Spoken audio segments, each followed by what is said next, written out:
J'utiliserai trois mots en fait, pour qualifier l'évolution du système financier international. Le premier mot qui me vient, c'est hypertrophie.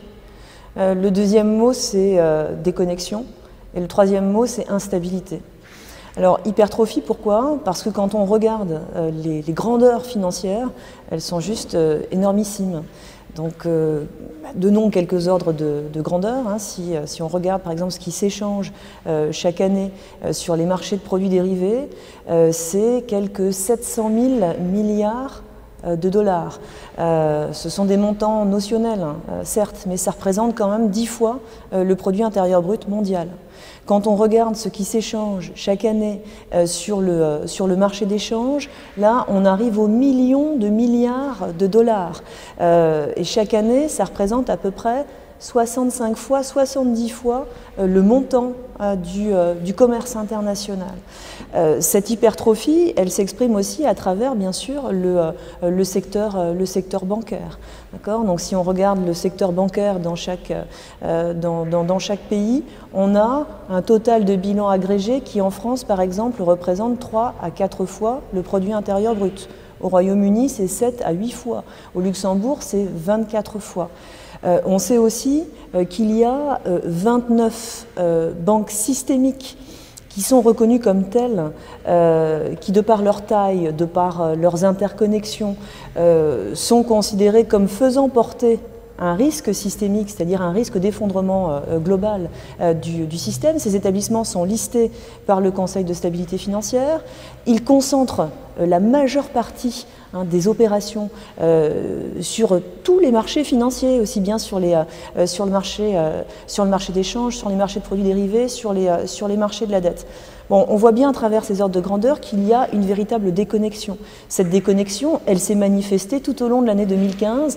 Les marchés financiers se portaient formidablement bien avec des indices boursiers qui battaient des records un peu partout avant qu'on assiste à un mouvement de correction un peu brutal à la fin de l'été, notamment en Chine. Et on voit bien aussi donc qu'on est dans une période à nouveau d'instabilité financière qui couve avec la formation de bulles spéculatives sur les marchés d'actions, sur les marchés obligataires, sur les marchés immobiliers. Bulles que l'on n'entend pas encore véritablement contrer et bulles qui ont été en partie formées par l'abondance de liquidités injectées par les banques centrales. Donc on reste enfermé un peu dans ce cycle financier énorme. On le laisse submerger totalement l'économie réelle et on ne met pas en place les politiques qui permettraient de réguler ce cycle financier, de contrer ce cycle financier.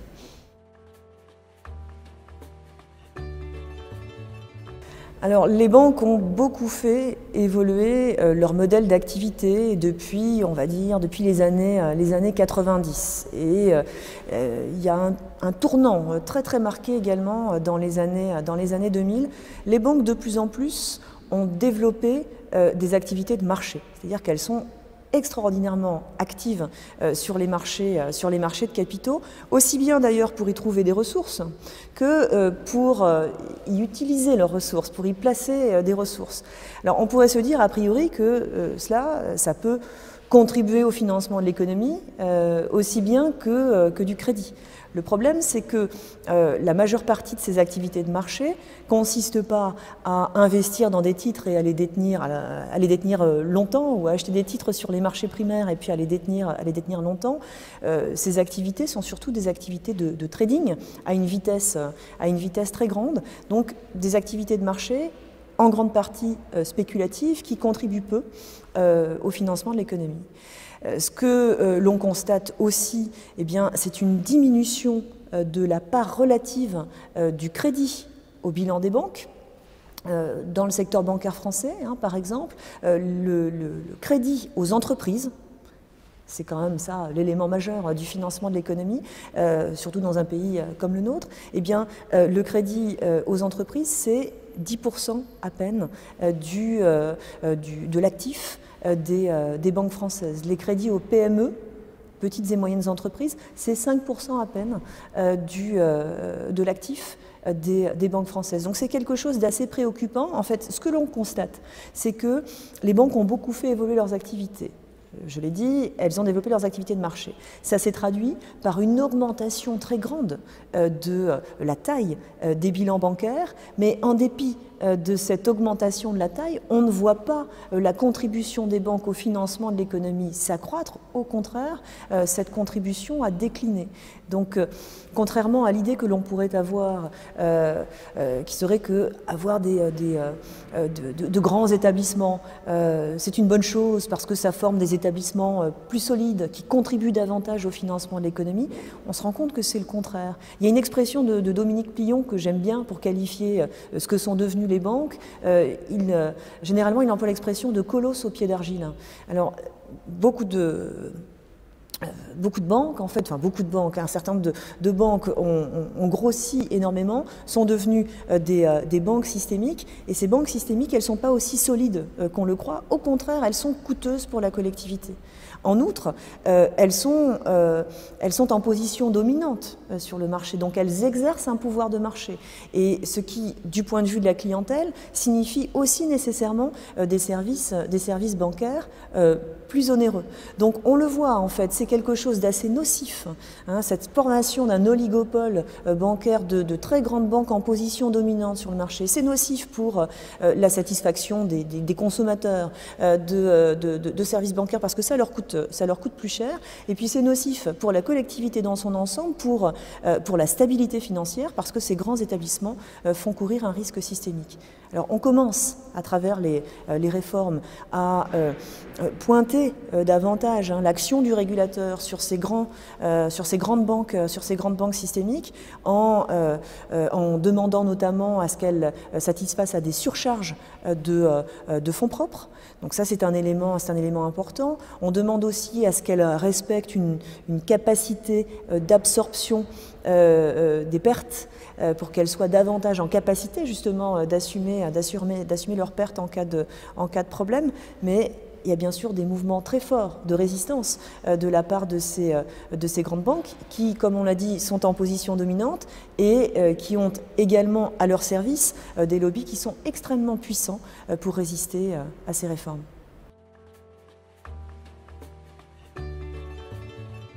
Le shadow banking, c'est ce que l'on appelle aussi un secteur bancaire parallèle. Certains disent secteur bancaire fantôme. Bon, si vous voulez, on peut définir ça comme un ensemble d'entités financières, non bancaires, mais qui sont amenées à réaliser des opérations proches de celles des banques, qui sont amenées à porter des risques bancaires sans être astreintes à la même réglementation que les banques. Alors, typiquement, entité du shadow banking, eh bien, ce sont les véhicules de titrisation qui interviennent lorsque les banques vendent des paquets de créances, les titrisent, donc les vendent à ces véhicules de titrisation qui ensuite émettent des titres adossés à ces créances bancaires, titres qui sont achetés par des investisseurs. Bon, typiquement, un véhicule de titrisation, ça fait partie du shadow banking. Parfois, on fait rentrer aussi dans ce shadow banking d'autres entités telles que les hedge funds, hein, qui peuvent être très liés aux banques par des lignes de crédit, par des opérations également de repo sur les marchés monétaires. Est-ce que le shadow banking s'est comprimé depuis la crise? La réponse est non. Le shadow banking a poursuivi son essor pendant la crise. On l'évalue aujourd'hui à peu près 70 000 milliards de dollars. Hein, ce sont les actifs gérés par ces entités du shadow banking. Alors, certains voient dans cet essor pendant la crise la conséquence du renforcement des réglementations bancaires.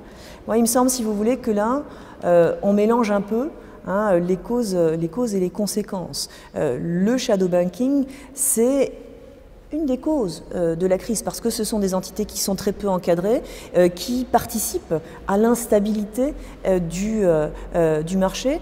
Ce sont des entités qui sont également très liées aux banques, et considérer, si vous voulez, que lorsque on réglemente davantage les banques, ça va mécaniquement augmenter le shadow banking, il me semble que c'est une analyse un petit peu trompeuse. Alors certes, quand on resserre l'encadrement des banques, il se peut que celles-ci transfèrent des risques sur les entités du shadow banking, mais qu'est-ce que ça veut dire?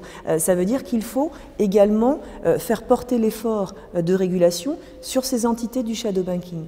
C'est pas très facile de les encadrer directement, mais en revanche, comme ces entités sont généralement, surtout en Europe, très liées aux banques, eh bien, ce sont ces liens qu'il faut essayer de défaire entre banques et non-banques pour diminuer l'essor du shadow banking. Je pense que l'effort de réglementation des banques doit se poursuivre, et il faut également faire porter l'effort sur ces entités du shadow banking.